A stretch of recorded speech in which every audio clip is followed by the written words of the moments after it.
नमस्कार एमिति किछि अभ्यास बा सुअभ्यास बोली आमे कहि परिबा।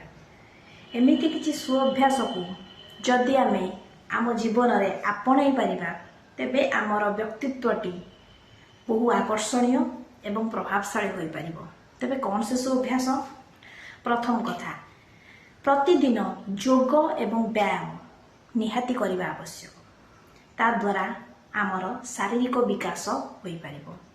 द्वितीय कथा होची प्रतिदिन पुस्तक पठनर अभ्यास जहाँ आमर मानसिक एवं बौद्धिक क्षमता को वृद्धि करिबो।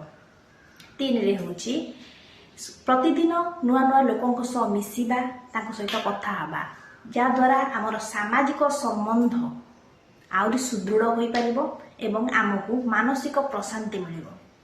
चार रे जो काम आगुर आमे केबे भी करिनाती से काम को निश्चित भाबरे आमे ट्राई करिबा, निश्चित भाव ताको करने को चेष्टा करवा जहाँ द्वारा आमर मानसिक विकास खूब सुंदर भाव हो पार, आमर बौद्धिक क्षमता आहुरी वृद्धि हम।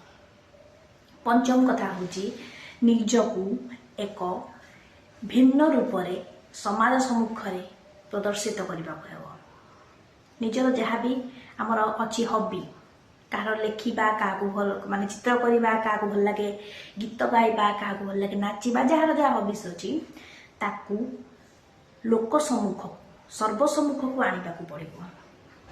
आम भितर कौन एक्स्ट्रा करिकुलर एक्टिविटीज अच्छी सेटा लोक जानिबा